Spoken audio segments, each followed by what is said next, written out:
Hey, folks, welcome to the podcast today. Thrilled to be with everyone. I've got Jacob with me. It's been a while. Yeah, I mean, week before last. Yeah. Well, so today is a Justified Saves episode. What do you think of today's stories, Jacob? Bro, some weird crap out there, man.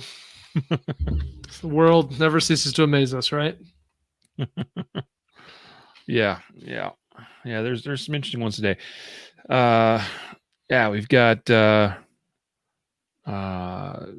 In fact, I'm calling an audible. We're gonna reverse the order of the last two stories, I think. Save the best for last, I think. I don't know, that cemetery story is pretty crazy, right? Yes. So there's a little tease for everybody that's just checking in. There's a story that involves a graveyard. And you can't make this crap up.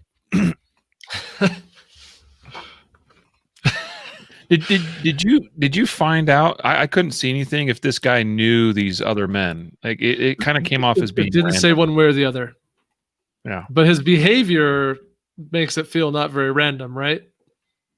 Right. But yeah, I don't know. There's crazy people in the world. That's why we carry, right? That's right. Crazy people. Well, Bobby, we got a few. Tony, Randy, Minuteman, Jerry, Paul. Mm-hmm. I was just about to do the same. Acknowledge those checking in. We got a few of you. Thanks for watching today, guys. So I think let's kick it off.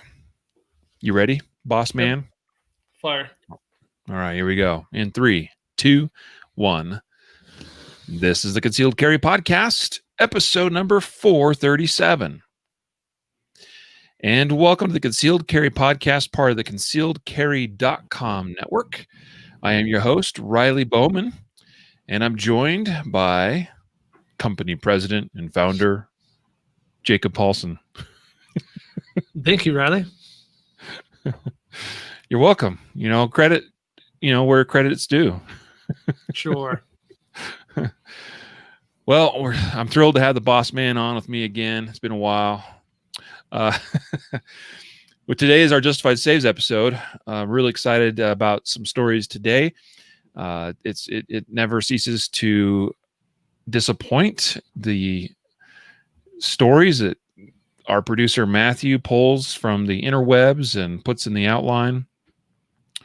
So stay tuned. Today's stories are going to blow some of your minds. We'll save the best for last, but to give you a hint or a clue, it has to do with what appears to be, at least as far as we could tell, a random killing involving a cemetery and just stuff that you cannot make up anywhere.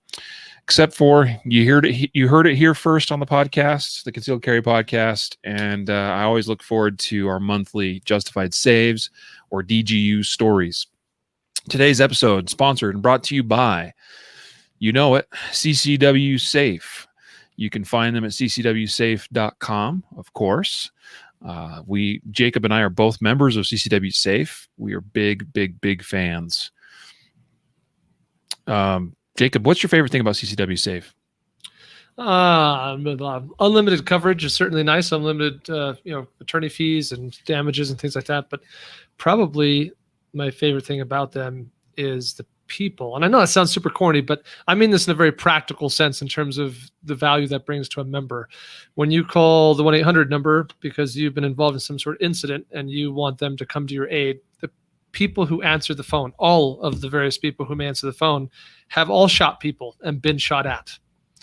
And when they come to your aid and they send someone, to work with you, you'll be dealing with people. Everyone who helps you and deals with you has shot someone and been shot at. They're not $15 an hour employees. This is a team of people who have been there, done that, and get it. Yeah. I was having a conversation the other day with somebody that was trying to choose between any number of these various programs and offerings that are on the marketplace. And that was kind of how the conversation went for me as well, is they never, like, they impress me with their personal touch in how they treat their members and how they handle cases. They're very much directly and personally and intimately involved rather than just footing the bill and handing you off to a legal team somewhere. They still remain in touch with their client throughout the duration of whatever takes place. Well said. Check it out, ccwsafe.com. And we're proud to have them as a sponsor of the Concealed Carry podcast. Today's second episode sponsor is American Gun Law. This is a legal video course covering kind of an overview of American gun law and self-defense law that features Jacob on camera with a reputable self-defense criminal or defense criminal. What am I trying to say? With a defense attorney, criminal defense attorney. That's what I'm trying to say. Gee whiz. Is it Monday? No, it's Tuesday, but it feels like Monday. This American Gun Law video course, we filmed this, actually it was our first major video project, but it still continues to sell, and the information in that video course is still very relevant and very valid and important to understand. So fantastic multi-hour video training course. You can check it out at concealedcarry.com/AGL. That's for American Gun Law. So there you go. All right. Now we've gotten past the feeling like it's Monday part, I hope. Let's go into our lead story, our first story here. And this is a DGU. The lead's really buried on this one. Pretty much the very end of the story, you learn about the self-defenders involved. But first story is out of Dallas, Texas. And it says that 4 people were injured, at least one of them critically, in a shooting at a sports bar after some men were not allowed in due to COVID-19 restrictions. Basically, you have this bar, we'll call it a bar, it's a sports bar. There was some debate whether it's more of a restaurant versus a bar. It doesn't really matter because all places are being limited. At least it's the same here in Colorado. Every business is restricted to so many occupants at one time based on square footage, right? So this business reached its limit in terms of people. Security was checking people in, taking their temperatures even, and counting what the occupancy of the premises was at. And they hit a point and they said, sorry, no more, locked the doors. And at least one gentleman was upset by that and went to his vehicle and came back with some kind of semi-automatic rifle from the sound of the report here. Opened fire just from the outside the building, shooting into the building. And this is where a number of people were injured. Then apparently this guy goes around to the back side of the building. I think that's what it said. Yeah, the back of the sports bar. And it was in the back there. And I'm assuming he was going to try to find entry into the business or continue shooting into the business from that side. I don't know. But at the back of the sports bar, he encountered, it said, armed patrons. So apparently multiple individuals who were armed and gunfire was exchanged. And that caused this attacker to break off and run off. Pretty remarkable story in Dallas, Texas. Yeah, and despite shooting randomly into the building, we don't know how many rounds were fired, but despite shooting randomly into a building, 3 people in the building were shot. I don't know what his hit rate is. We don't know how many shots fired, but I'm guessing it was quite a few. But 3 people were injured, one of which critically injured. So I thought that was kind of interesting. That inside of a building, without any visibility on the patrons in that building, shots could be fired at random into the building, and 3 people would be injured. Of course, we know that the building was relatively full. Yep. Yeah, it was. Whatever that capacity is, it was at its full capacity with current COVID-19 guidelines. But things are getting crazy. We're just seeing all kinds of, crazy stuff's happening all the time, but related to this ongoing COVID-19 drama and riots and protesters, and that's where a lot of these stories we're sharing today are are kind of spawned from. This is a situation where these guys, this individual in particular, the gunman, was denied entry because, sorry, we can't take more people due to COVID-19. And that was just enough to flip that switch for him and cause him to turn in. Well, maybe he was already a murderer. We don't know anything about this guy, but in this case, to just go full out with the violence here. So it doesn't, from the reports that I've seen, and by the way, this occurred a week ago Saturday, and haven't seen anybody ended up dying from injuries. It just said that one individual was somebody was shot in the arm, another suffered non-life-threatening injuries, but there was another victim that was taken to the hospital in critical condition.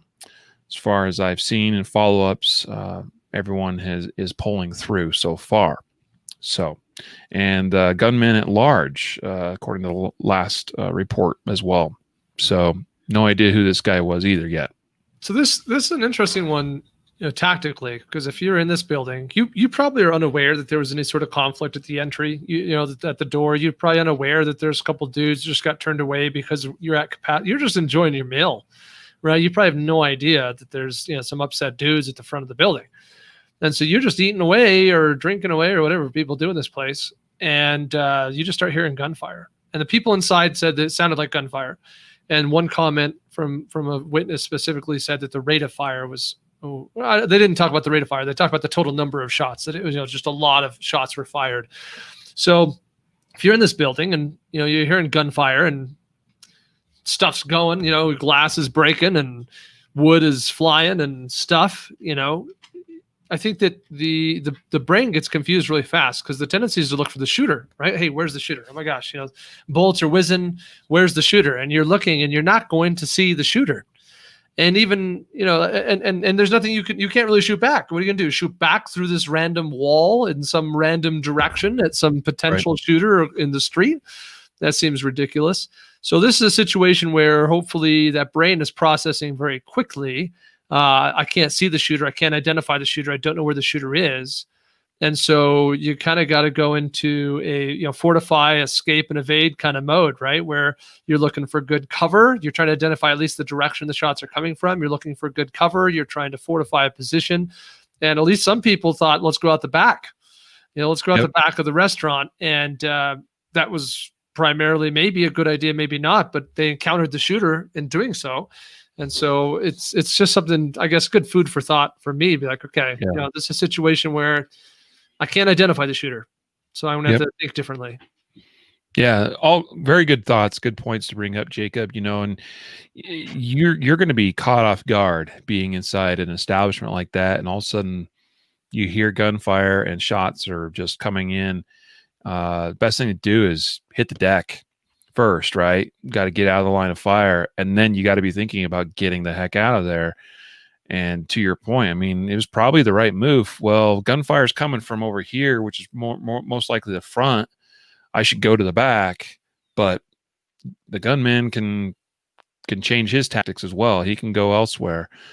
So we still got to be switched on and ready for anything. So like I said, fortunately, there was a couple of patrons that were themselves armed and they exchanged gunfire. Now that's intense, right? Because you're most likely carrying a handgun, maybe a subcompact, micro compact of some sort, like most people tend to carry these days, and you're engaging a semi-automatic rifle, right? That's a little bit of a disparity, but it was enough return of force to cause him to break off his attack and disappear. So well done. Bravo to those that did what they needed to do.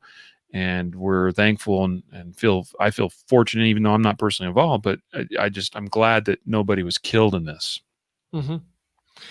This is a weird one. I was thinking about cover and concealment. We often talk about the value of concealment because bad guys don't shoot what they can't see. But this bad guy is shooting what he can't see. He can't see what he's shooting at. He's just shooting into the wall. So this is a situation where you really need some legitimate cover because the bullets are just coming at random in whatever direction. Yeah, that's a great point too, because bad guys don't have rules, don't follow rules by nature being a bad guy, right? They don't care about the rules. Us good guys, I think sometimes we forget that the bad guys don't have rules, but we still do have rules we have to follow and abide by. The very thing you were talking about not returning fire blindly outside, through the outside of the building, that would be breaking good guy rules, because you don't know who's out there and you might end up shooting somebody that doesn't deserve to be shot. And so we have to keep that perspective in mind. Yeah, good cover. And here's the other thing too. Okay, it's very relevant because of the firearm that was likely being used by the perpetrator of this crime. Cover depends, right? It changes based on what's being fired at you. Yeah, if this is Right. 223 at 1900 feet per second, right? No, a lot faster than that, bro. Like Sorry. 3,000 plus. Oh, okay. Yeah. Not my area of expertise, clearly. And velocity is the killer of Penetration. Yeah, I mean, like, that's what's going to blow through things that typically might stop a handgun round. So that's the thing. So it's about triple we the have velocity. to keep things in perspective. We got to go, okay, hey, this seems like it's good cover. This is a good place for me to hide. Yeah, that might be true if it was standard 9mm or 40 or 45 being fired your way, but it may completely change based on the weapon system that is being used against you. So, and we don't know anything about the construction of the building, if this is going through brick or what, yeah. right? So yeah, there's some photos and videos, but yeah, it's really hard to tell. And most modern construction is not, unless you are actually making walls out of concrete and true masonry, like good masonry. Yeah, it probably is not going to do much. Which is why getting low first and foremost, that's the key. Hitting the deck, and hopefully everything works out. All right. Let's go now also in Texas, but this time in Austin. This is where this is a follow-up story to the situation many of you probably heard about, where you had a gentleman, actually an Army, I think he's a sergeant. Yes, U.S. Army sergeant. He was caught in one of these downtown protests in Austin.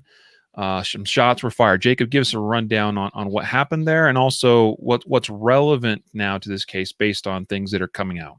Well, I've not researched it in great depth, so what I know is what I know from this story that was released today, and effectively what we have now is additional details and statements being made by this U.S. Army sergeant's attorney. We have some context as to why he was there. He was driving Uber. Apparently, he's been driving Uber for some time, and he, makes money doing that. And they were able to document that he, works for Uber and drives. So that would seem like the likely reason why he was present. We know that he drove into or toward this crowd and felt like he was unable to proceed. He honked several times. We know that a member of the crowd, I'm using the word crowd these days, Riley, because it feels the most like universally applicable. So I don't get in trouble for calling people the wrong thing. Protesters, rioters, what? Yeah, I'm going with mob, right? I'm just going with crowd because it's universally accepted and has no negative or positive connotation. So we know that while his vehicle was stopped, a member of the crowd approached the side of his vehicle with a rifle. There's some conflicting stories, perhaps, about whether or not the rifle was pointed at him or if it was being used as a physically to do damage to the vehicle. But regardless, U.S. Army Sergeant inside of his vehicle fires at the man with the rifle, and apparently is able to proceed forward in his vehicle and does so at a decent rate. And we know that other people in the crowd fired on his vehicle as he was driving off. That's roughly what we seem to know, though I think there's some conflicting details there. Yeah, and I saw some video and stuff on this whole incident, and it's chaos, right? You don't really know what's going on, but yeah, you hear a series of shots, and then there's a break in time, and then you hear more shots. So yeah, so what's relevant that's coming out is, initially you hear stories about things and you don't know what's what. I mean, we had an incident here in Aurora, Colorado a couple weeks ago, about 2 weeks ago now, I believe. In another situation, they had blocked the freeway. You had a Jeep that was stuck in this crowd, this mob of people, very similar, right? People beating on your vehicle, trying to maybe even gain access to that vehicle. You had a driver that was frightened by it all. They start trying to drive their way through the crowd. And next thing you know, you've got somebody in that crowd of people shooting into that Jeep. And they actually ended up hitting other protesters in the area instead. You hear all these reports, and it's hard to know what's correct and what's true and what to believe. And this was another one where for several days there is a little unclear as to what's going on. But the more and more I learn about this incident, it seems pretty clear cut. This was a case of self-defense where a driver felt threatened by a protester armed with an AK, and he decided he needed to act. This Army sergeant did so, and then he evaded. He took off in his vehicle. He did the right thing too, as far as I think. As soon as it was appropriate, it just said, he escaped, and then he called 911, told police what went down, said, "Hey, I was just involved in a shooting. I've driven away because my safety." And the police directed him to pull over to stop. They then met up with him. They took him back to the scene. He was interviewed, questioned. Doesn't seem like there's anything to pursue there in the case of this Army sergeant that defended himself from within his vehicle. And he turned over lots of evidence. He turned over his gun. He turned over his phone. Yep. It would seem that all the signs currently available point to his innocence. I think for me that the challenging beast here is that sometimes you can have two innocent people who get into a gunfight, and they're both victims, and they can both be legally justified. Now, we don't see this very often, but you have to understand how it's hypothetically possible that just by nature of perceiving the best a human is able to perceive, the potential threat that exists, it's very easy for two innocent people to mistake each other as potential threats, and both of them act lawfully in their own defense. Now, I'm not saying that's what happened here. I'm not saying that at all. I'm simply saying that these are the kinds of situations that make me consider that an innocent person can exercise lawful force in self-defense against another innocent person. And it's just one of those awkward, tough, difficult things. You're exactly right. That's one of the risks of carrying a gun, particularly openly. Openly carrying a gun, while there are those that would argue that it may serve the purpose of deterring crime from occurring to them, it could, in some instances, actually create the problem or create the opportunity for a situation to be misread or misunderstood. And it's clear that more and more people are carrying guns. I mean, in the early days of these protests, you didn't see any instances of these protesters firing into cars that were trying to make their way through these hordes of people. Now you're seeing that more and more. So it's clear that more and more of these protesters are taking things more seriously as far as choosing to arm themselves, even at these protests.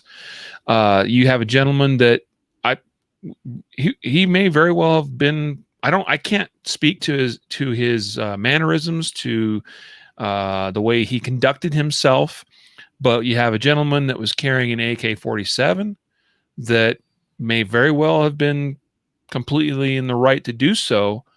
But now you're a part of an activity that's blocking traffic, stopping people, maybe then permitting other protesters to do damage to that vehicle.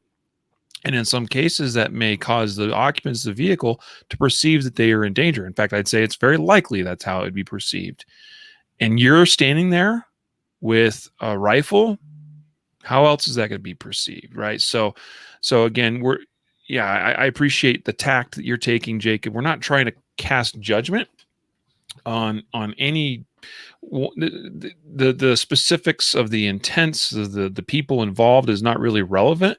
It's more that this is a great example of something to look at and consider and go, how might my actions or how I'm dressed or how I'm carrying a gun be perceived by others? Mm-hmm. It's all very relevant. Yeah, we don't if all we're looking at are the facts related to this guy, the driver who shot out of his car at another human, then the question asked is, was his perception that he had an imminent deadly threat reasonable or not? And whether or not he really had an imminent deadly threat is not relevant. What matters is if his perception that he had a reasonable imminent deadly threat was reasonable. And that's kind of the point that I was trying to make, and I think you summarized it well, Riley. Cool, man.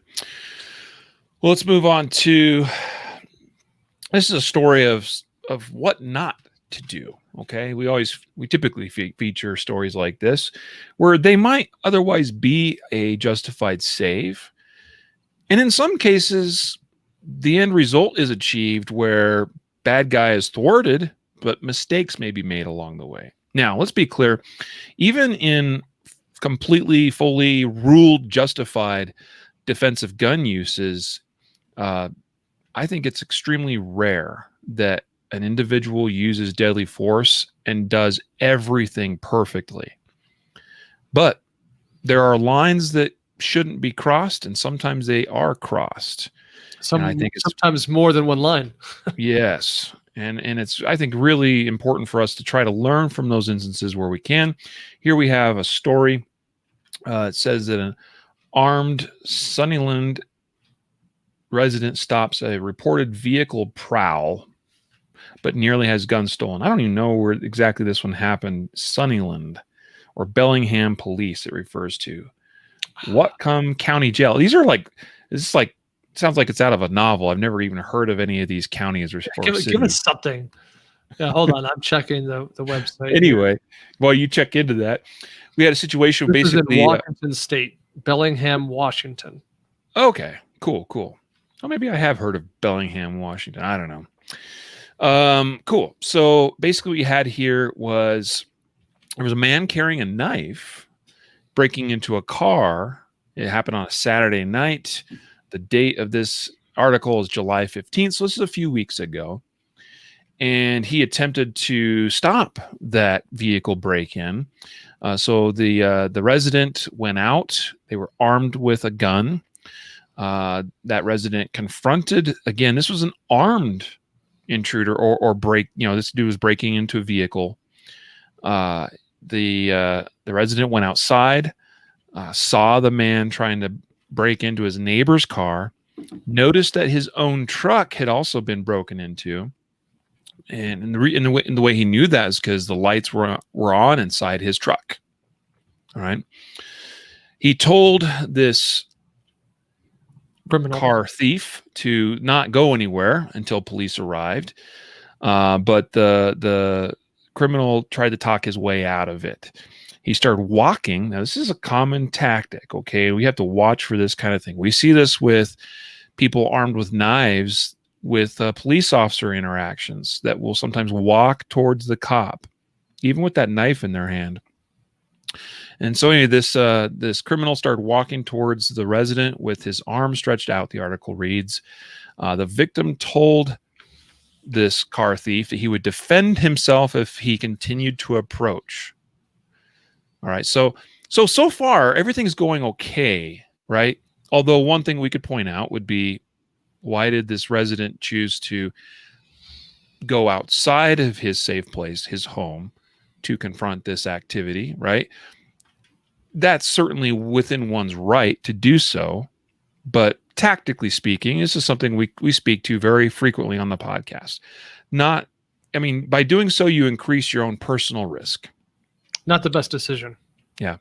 Now, this guy, this resident, this neighbor, he does a good thing. He does good, in telling him, you need to stop or I will defend myself. Okay. That's great. That's perfect. You're drawing that line in the sand now. You're communicating verbally, establishing. Mm-hmm. Mm-hmm. But the car thief continues to approach. So the victim at this point fires a warning shot. And instead of stopping, this is where it gets so interesting, because people sometimes think this, I think, well, fire a warning shot and that'll probably scare him away. Well, didn't work in this case. Dude was not scared. Not at all. In fact, if anything, that might have emboldened him because, we have a dude with a gun that is clearly not quite ready or willing to use it to actually shoot me. So bam, the fight is on. The car thief attacks the victim and attempted to wrestle the gun from their hand. Whew. During the struggle, the victim said he could feel the car thief trying to turn the gun into the victim's body and feared that he was going to get shot. As police arrive, so fortunately things have been called, police are responding, they're showing up, and the car thief runs off. It's the fact that police show up to respond that probably saves this guy's life. Yeah, pretty wild. Yeah. So me coming to the aid of strangers or protecting my vehicle's contents or preventing bad guys from evading justice is all optional. What's not optional is me breathing at the end of the day. That's required, right? I got to be breathing at the end of the day. So in this case, we already said that going outside is probably a bad idea, but let's just presume that deal is done.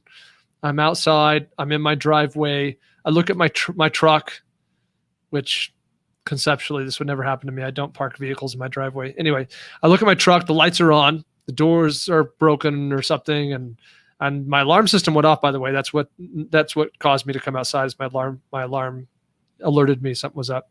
I see now this dude. He's in dark clothing or something, and he's in my neighbor's driveway trying to get into that car. And so I feel compelled to say something. I yell something, stop. In this case, our homeowner says, stay put until he told him to stay until the cops arrived. So I call out, say something. He starts to approach me. I see the knife. This is where crap gets real. And this is where I think that we got to really break this down and think about this. In these moments, I can't for one hope. I can't hope that things are going to work out. I have to assume the worst case scenario. I also want to maximize my odds of success, which means that my actions got to be more than standing here and issuing verbal commands. So I guess I'll point out two things, and I'll throw it back to you, Riley. The first one is I think the obvious one, and that is just the commitment to act. Right, this idea that okay, someone's approaching me. I've drawn a line in the sand. I've communicated that line in the sand. If you keep approaching me, I'll defend myself. But then ultimately, I don't. I just don't have the nerve, or I think I have time on my side, and then all of a sudden that time is gone, and now he's on top of me. So the commitment to act, that hey, I've made a decision when XYZ thing happens, I'm going to have to fire, and then actually firing the gun. So that I think is probably the most obvious thing. But that another one is simply getting to cover and putting something between me and the attacker. Oh, dude's walking toward me. I can retreat into the house. There's at least a truck handy. I know because the lights are on, so I can get the truck between me and the attacker. And that may not be awesome cover for gunfire, but the attacker doesn't have a gun. Attacker's got a knife. So that's a short distance weapon. All I got to do is keep myself from, out of arm's reach, and I'm going to be safe. He might be smaller, faster, or stronger than me. I don't know any of those variables, but I know that he can't stab me when he's on the other side of the truck, and I'm on this side of the truck. So putting some sort of object between me and him seems like a really good idea. So those are the two things that most readily come to my mind. One would be the obvious one, which is commit to act and then act, and the second being let's maximize opportunity for survival by using cover and creating distance. Mm-hmm. Yeah. Yep. If you're going to issue ultimatums, if you're going to draw that line in the sand, so to speak, you've got to be ready and willing to back it up. And unfortunately, this person did not have what it took in that moment to back it up. Whether they were in denial, whether they didn't think or believe this person was willing to push the issue, I don't know. But either way, they were very lucky to come out of this alive.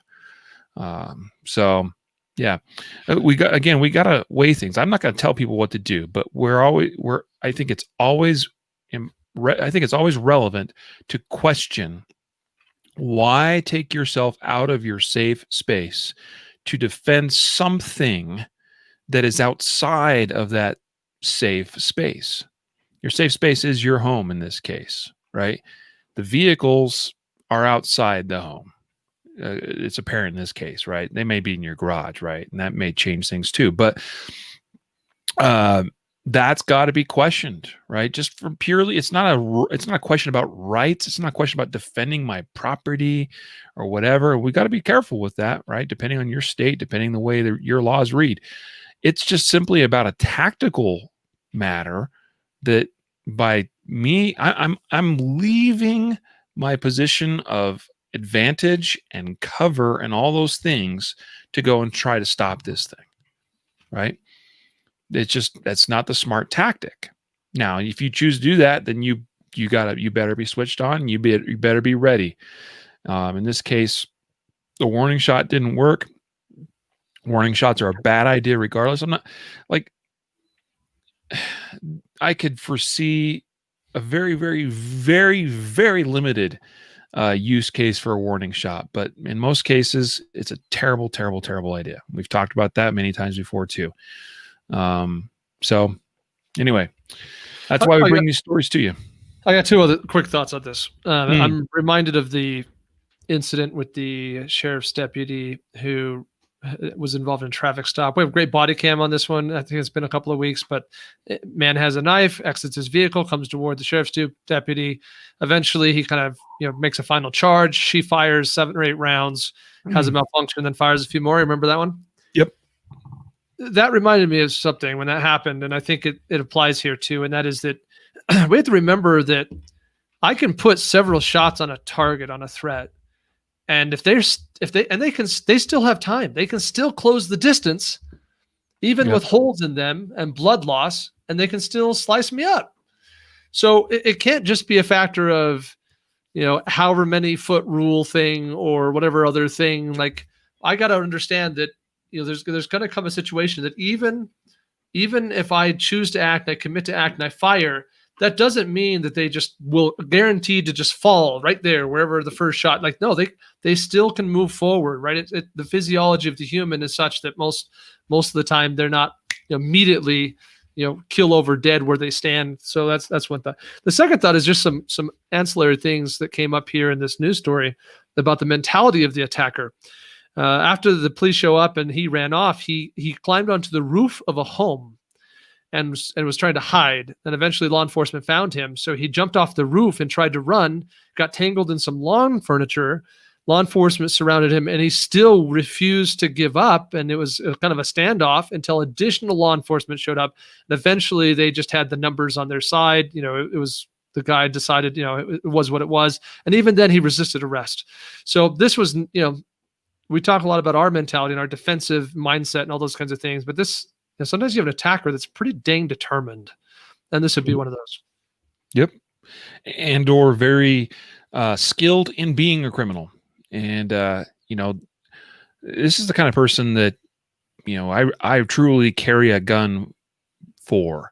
I'm not worried so much about the low level guys that, that will be frightened off by a little, kind of back to the whole open carry versus concealed carry thing. Kind of talked about open carry a minute ago about that other story.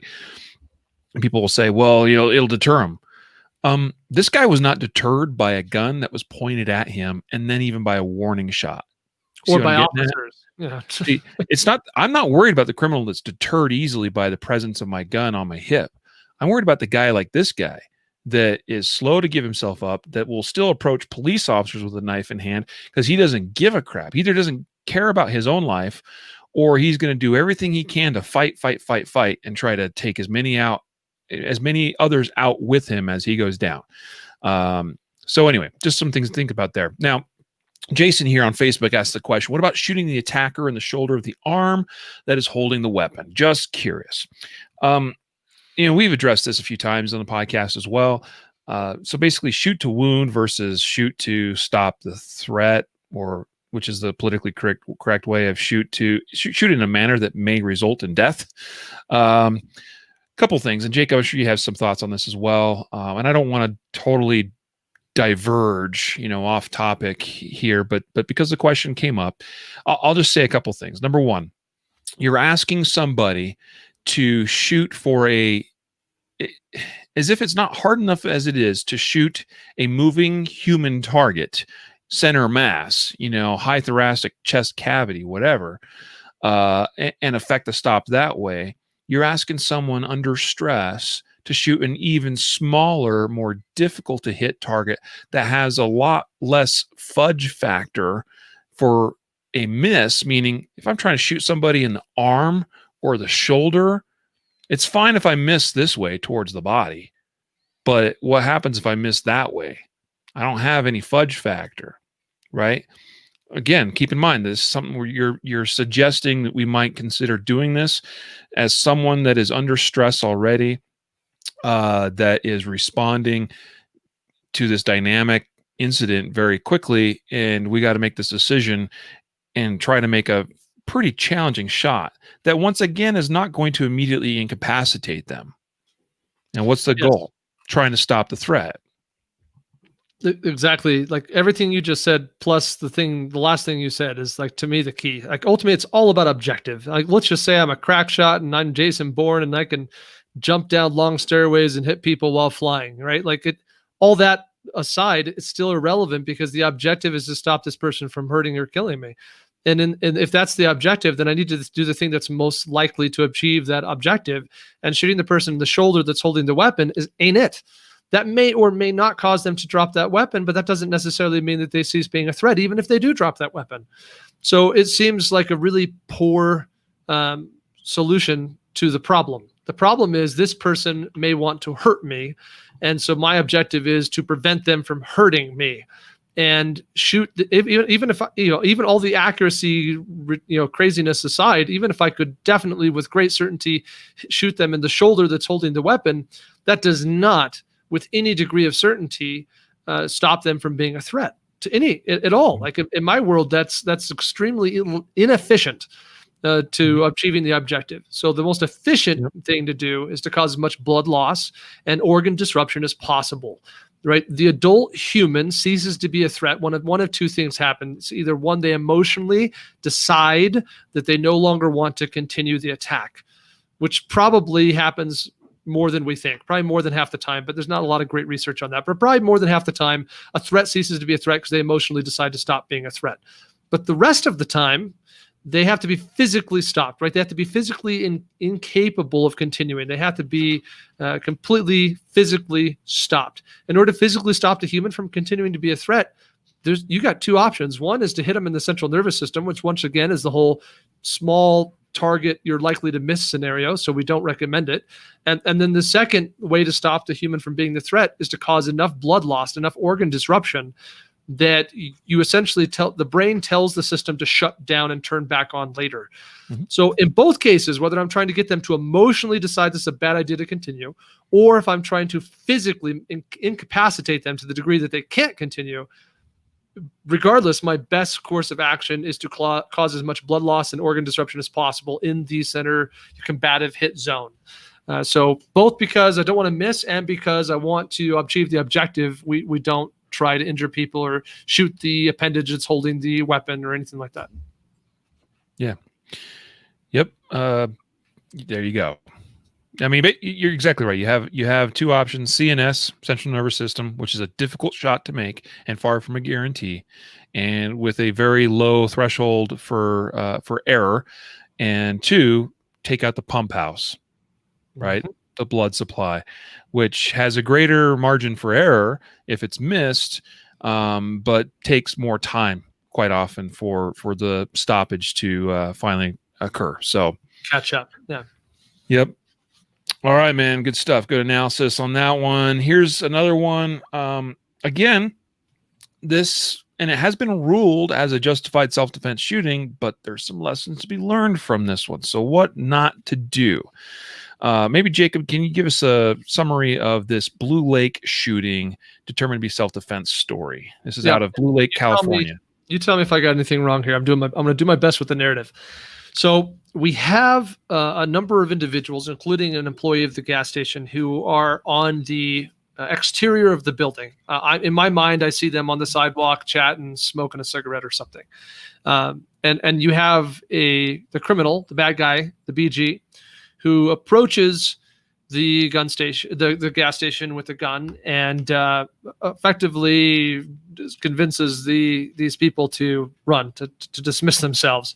The criminal goes into the gas station, robs the place, to whatever that might mean. I don't think we have a lot of detail there. And as they're exiting, we have Nelson, who I think appears to be an employee of the gas station, who exchanges gunfire with the bad guy, the BG. And we don't have any surveillance video outside the gas station, so all of this is based on statements. But after Nelson exchanges gunfire, two really important things that I think matter. One, the bad guy is shot, and that deal is done. But more important, here are the details that I think matter. First, Nelson hides the gun in the gas station somewhere.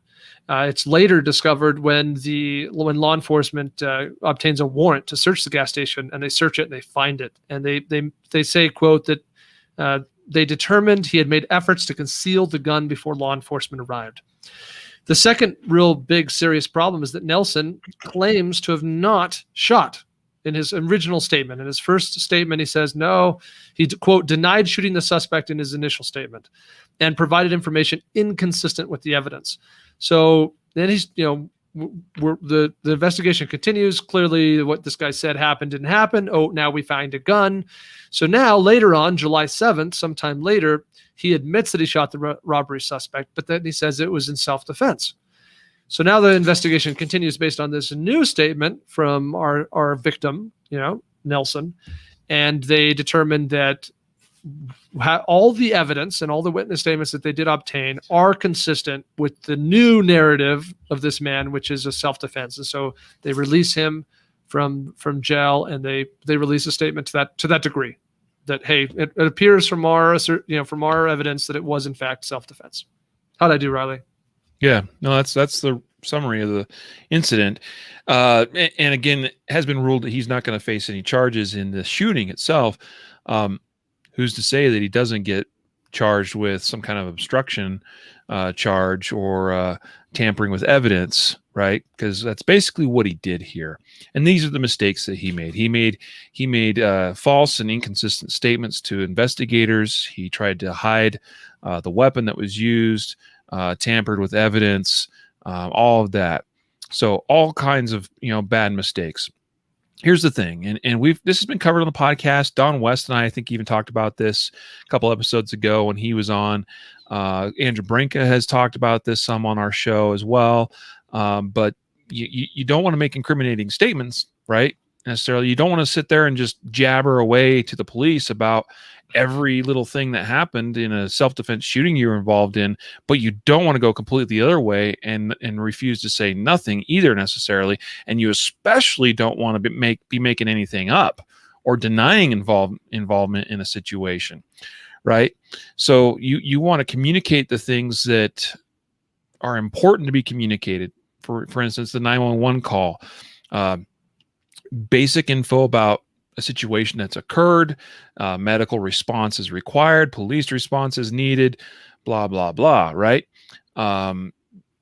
You may be on the scene and they may be trying to figure things out, and you might want to point out certain things that they might not notice right off the bat, as far as, well, hey, there's these shell casings here, or there's a weapon over here that the perpetrator had, or there's these scuff marks on the ground. This is where our fight, you may want to be, you may want to, because you may not have the opportunity to point that kind of stuff out later once you have legal representation in place.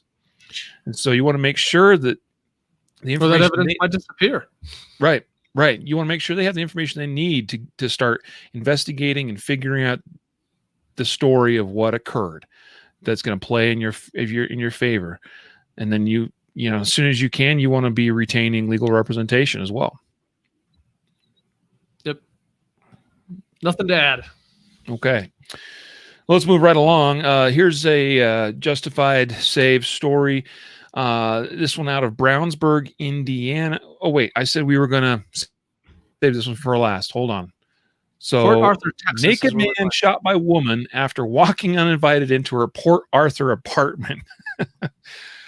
You'd be surprised how often this kind of thing happens. It's not the first time this has happened. Not a lot of details on this case, but in this case, you have a naked man. He knocked on the door of this woman's apartment. She responded. She opened the door, it said, and he just sort of like comes right in, and he is buck naked.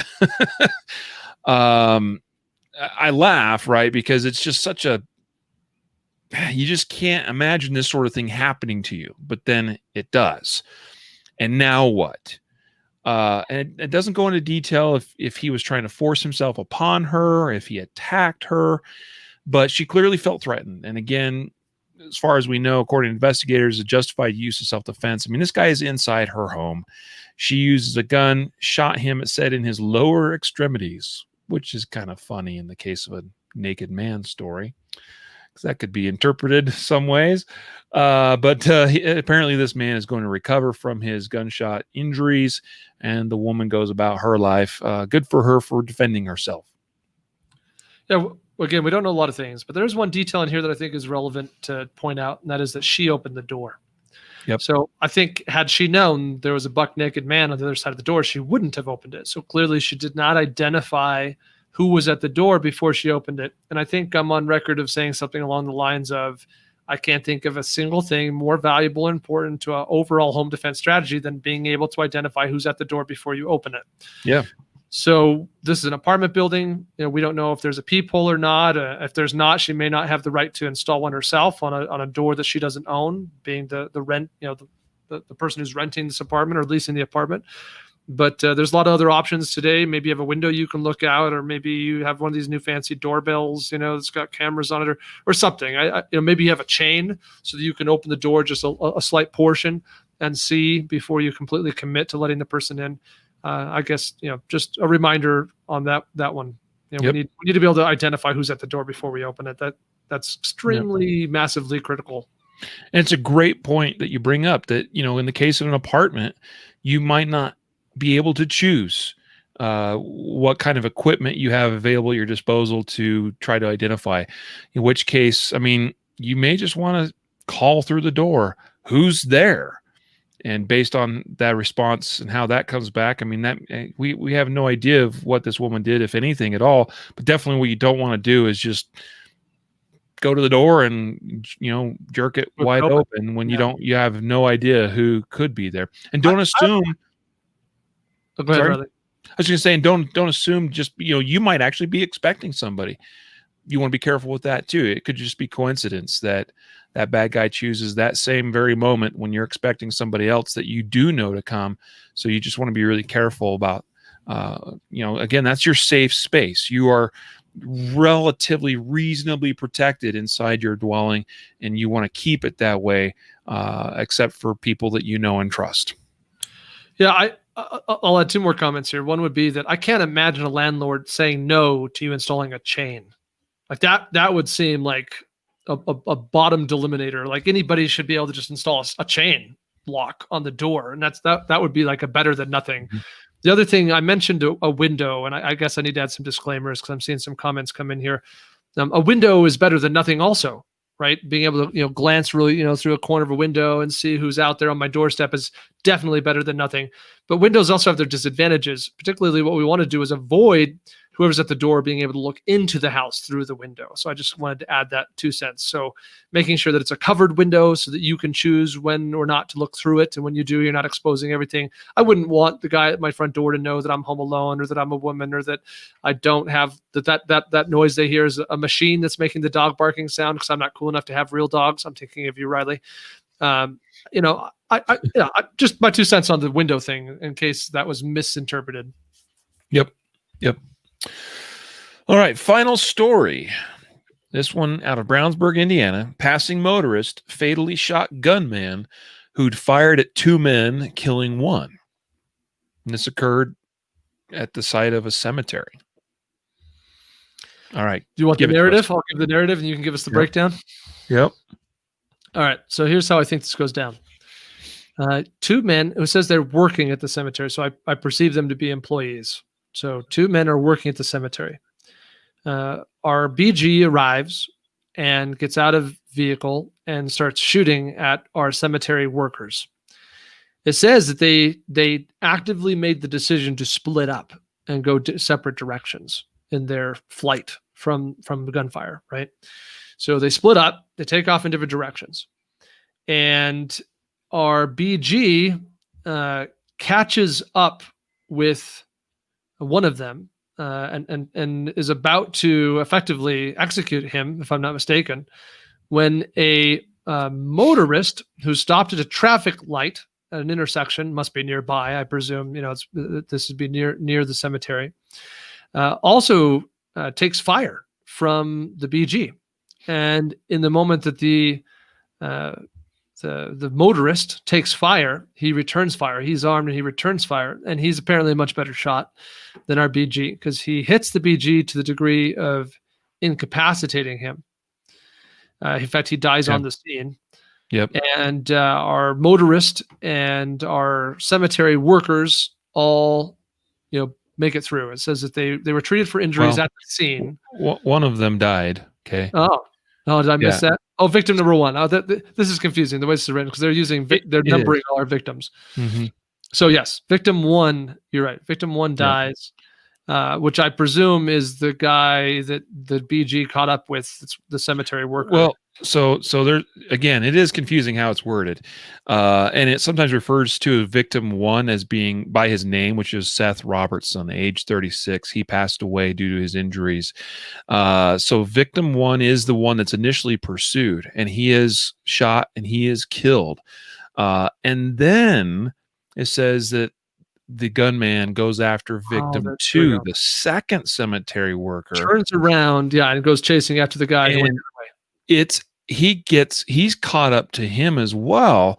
And it says when victim three, which is the driver, the random passerby that is also struck by gunfire just randomly throughout all this, and also happens to be armed, he shoots the bad guy as the bad guy, it says, is pointing his firearm at victim two's head. So victim two is about to also be killed and summarily executed, just like victim one. And because victim three, Good Samaritan, armed good guy, shows up and drops the bad guy right then and there, he saves victim two's life. Yeah, that was confusing. I was off. So BG, I had to read it about 5 times to make sense of it. Yeah, so BG shows up at cemetery, shoots. Cemetery workers 1 and 2 run in different directions. He gives chase to cemetery worker number 1, catches up, shoots him, kills him. Turns around and goes and chases cemetery worker number 2, catches up with him, gets in a physical altercation, and at the moment he's about to execute cemetery worker number 2, a motorist who appears to have taken some of the gunfire randomly into his vehicle responds with his own shots and kills the BG, saving the life of cemetery worker number 2. Yeah. Okay. That's the rundown. Somebody needs to give journalists some training on like narrating these kind of things better because it can be hard reading the news stories and making sense of them sometimes. Well, I wouldn't want to have to write, in journalist talk either. So I suppose that goes both ways. Yeah, but this is a remarkable story, and that's why I wanted to save it for last too, because it's a situation that, I mean, you have somebody that's just driving by in the area that is really sucked into the incident. I mean, it's almost like they could have just taken off as soon as they were hit by the gunfire, but presumably, unless they were stopped in an intersection or whatever, who knows? It's hard for us to know exactly all those, to that level of detail, but he's sort of just sucked into this, and it's fortunate that he's actually armed and able to defend himself. Just remarkable and good on him. I mean, to be shot and presumably wounded himself and have the composure and state of mind to respond and stop the bad guy before bad guy kills this other cemetery worker. I mean, just amazing. I'd like to know who this gentleman is. One thing that I thought was interesting, I looked up, it says at the end of the article that these are the first homicides this year in the city of Brownsburg, Indiana. So I was a little bit curious about that. And I did look up Brownsburg, and it's it's not a suburb of Indianapolis, though it's not too far from Indianapolis. But the city itself is a population of like 26,000 people. So it's a relatively quiet, small town. Yeah. Where Well, apparently things like this don't happen. I see it now. That time that we flew into Chicago, rented a car, and drove to Indianapolis, we drove right by / through Brownsburg. Yeah, it's on the northwest of the metro area. Interstate 74 right there. So yeah, yeah. It's always interesting to put things in context when, and within your frame of reference, when you hear about these places, you hear these stories, and you forget too that sometimes there's real people attached to these things. Yeah, I mean, you could just be one day working in the cemetery and that might be your last, because again, it doesn't say that there's any connection between this gunman and these two cemetery workers. It would make more sense if there was some kind of connection there.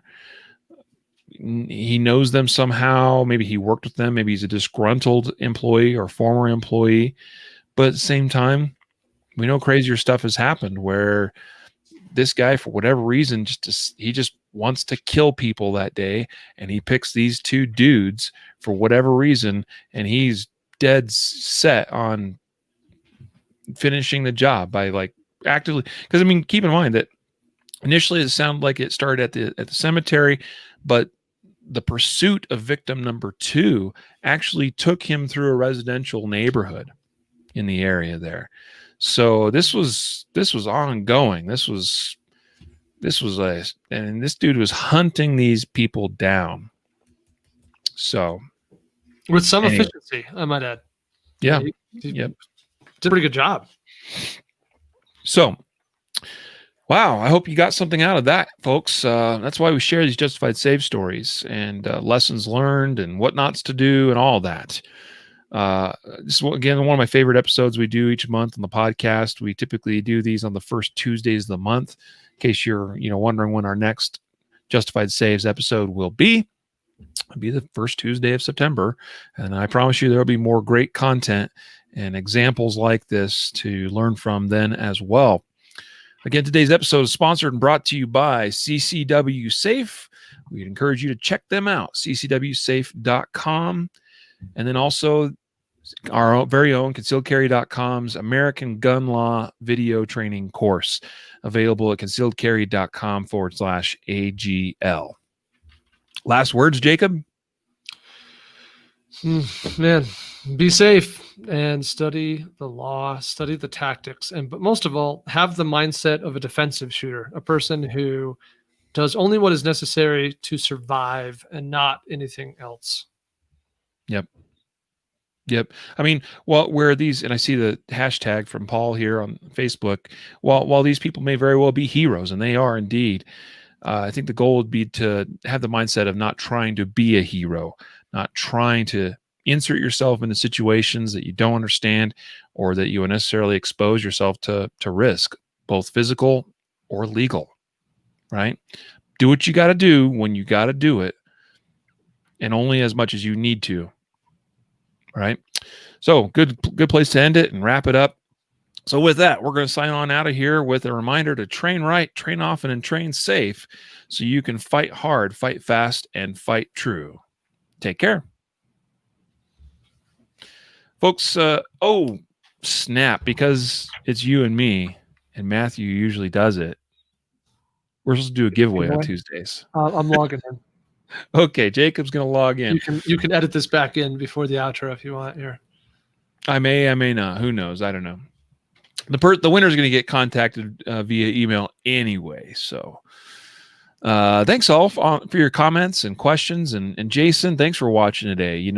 As you mentioned and I responded, it's not a stupid question, man. It's a good thing to think about, good thing to consider. And, if you're asking the question, somebody else out there was thinking it as well. So there's no dumb questions. You got that giveaway pulled up? I got it. I got the winner. What were we giving away this week? 1 month of LaserX software. That's right. All right. 1 free month of LaserX.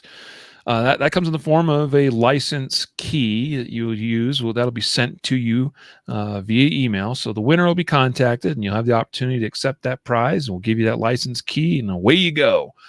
So who is the lucky winner of that 1 month free of LaserX?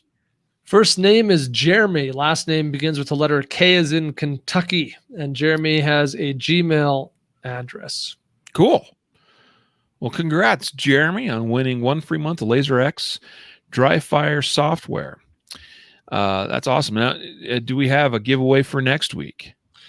I don't see one. Okay. Me and Riley are filling out a place because Matthew manages all this stuff. Okay, no, we do.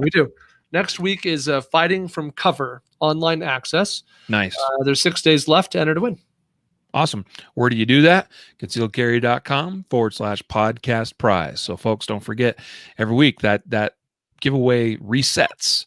So you have that, it's a fresh opportunity every week. And if you fail to sign up between today and next Tuesday, then you will not be included in the drawing. So concealedcarry.com/podcast prize. All right, folks, we're going to head on out of here. So take care. Have a great rest of your Tuesday, and we'll be back Thursday with more podcasting. And until then,